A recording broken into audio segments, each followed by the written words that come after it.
that it proved to be suited for learning.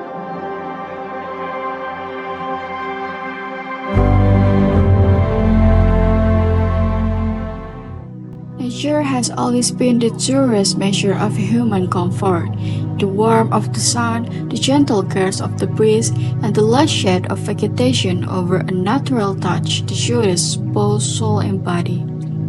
Within a space in harmony with nature, humans do not merely function. They experience coolness, tranquility, and balance. Therefore, understanding nature is not just about observing environmental conditions, but feeling how nature works as a companion that sustains the comfort and longevity of our inhabited space.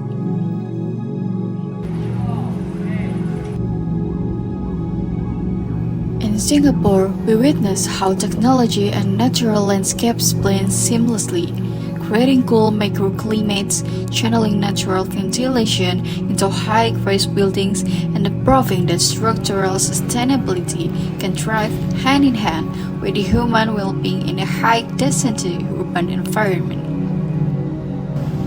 The tropics, a region where the sun is both the source of life and the greatest challenge for a living space.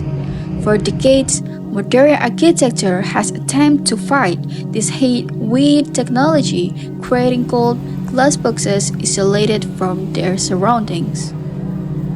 GDP Architects stand at the crossroads of this dilemma. A fundamental question arises: in tropical contexts, which takes precedence, perfection and energy efficiency for the sake of human comfort, or a total integration with nature, which is often unpredictable. Earlier that in some countries like Singapore, they do a very comprehensive regulation, right? So since in Indonesia don't have a regulation, so that's why you guys, right, need to fight for it, right? So the bottom-up approach. So if there is no direction from the top, you guys should take the lead, right? So explain to the client that help to educate the client. Amid public skepticism regarding the concept of sustainable architecture, how can creative approaches in the field bridge the gap in understanding among those who are still unfamiliar with the concept? Nah, jadi istilahnya memang kadang susah untuk menjelaskan langsung secara teori A, B, C. Tapi kadang kalau kita bantu dengan kreativitas kita ajak ke tempat yang kita anggap, oh ini solusinya udah bagus, lebih menjawab. Nah mungkin lebih gampang ya menjelaskan. Jadi nggak cuma ke klien, kadang ke banyak pihak yang mungkin yang kayak, aduh saya kurang bisa mendukung deh proyek green arsitektur gitu kan. Nah kita bisa coba approach kayak gitu. However, in this era of climate crisis, we are forced to ask, must comfort be paid for massive energy consumption, or is it possible for architecture to become the bridge that brings us back to peace with nature? Of all the natural elements that influence a location, which is the most important to consider? Is it the wind, with its ever-changing direction, or the sun, with its consistent path? Panas itu more predictable dengan daripada angin. Angin kan one day, misalnya you have a building here, and then next year have a building there. Then suddenly the wind kan beda nih. Kalau sun kan always from the east, nggak tiba-tiba jadi dari barat gitu, so more predictable and also more impactnya lebih besar terhadap energi dengan konsumsi AC dan sebagainya gitu, dengan AC, lighting. For the architect at GDP Architects, responding to this crisis means embracing one fundamental principle: the climate is the client. The climate is the most harnessed client of all. South of the equator, this client manifests itself in the form of relentless solar heat. Given its practical path and its significant impact on energy consumption, controlling solar heat becomes the primary priority that shape of the form. orientation, and the protection of a building facade.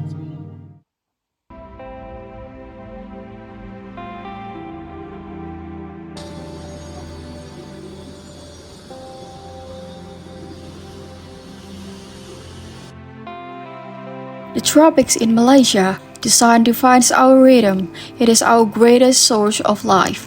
It is also the harshest shell for our built environment. For too long, architecture has treated heat as an enemy, hiding behind glass walls and depending on mechanical cooling to survive. At the heart of all this question shaping the future of a Malaysian design, where do we draw the line between high-tech efficiency and environmental harmony? Is it come from something we engineer or something we rediscover through nature? In the heart of Bangsar, a dark monolith stands not to resist the tropical climate, but to embrace it. The Palm Center is more than a building. It is a statement of how architecture should coexist with the environment.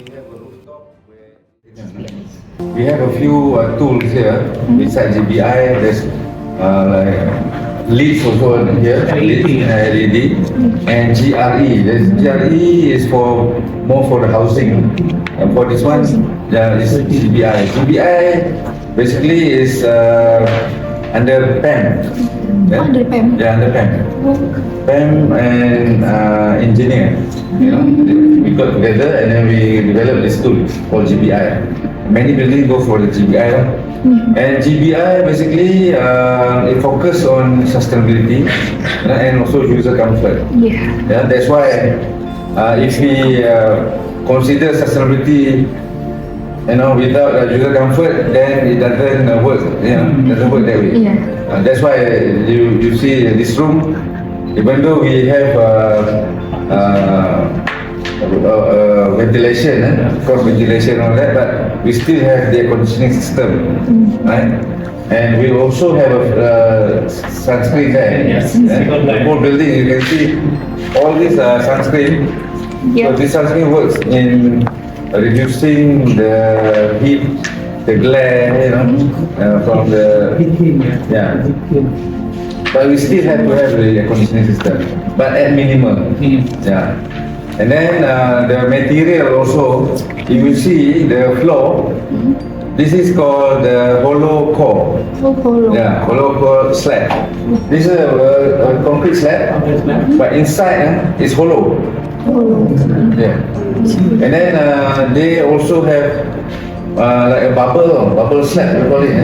It's like macam ada bola dalam, bola-bola plastik itu. Kemudian dia pour concrete. So you can see, you see it's a bare finish. So you don't see beam, you don't see much beam here. It's all inside there.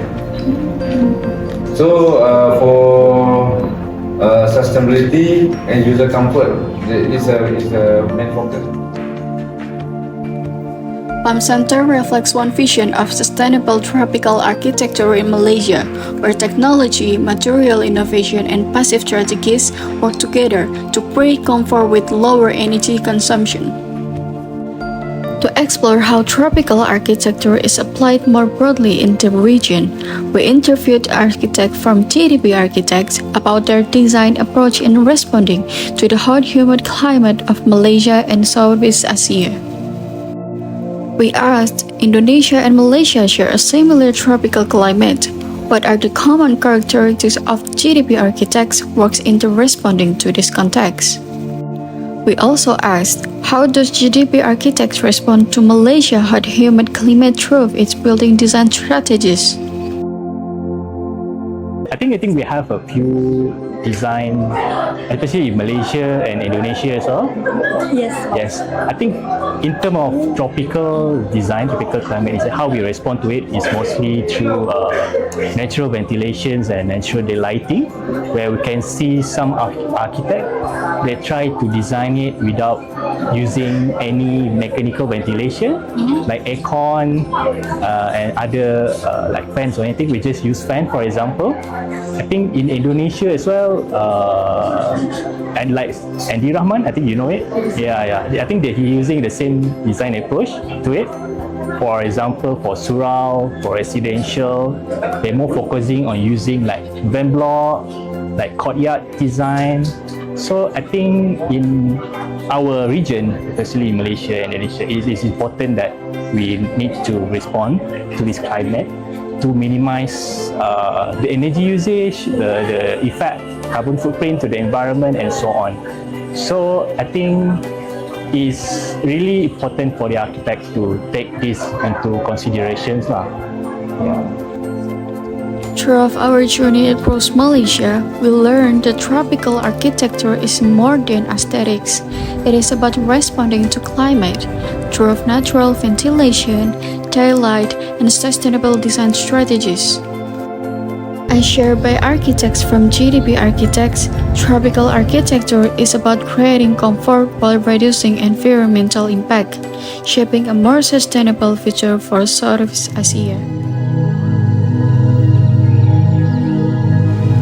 Ultimately, when formal regulation failed to hold sway, architects are the vanguard who must take the lead, creating the climate as our client is a moral imperative.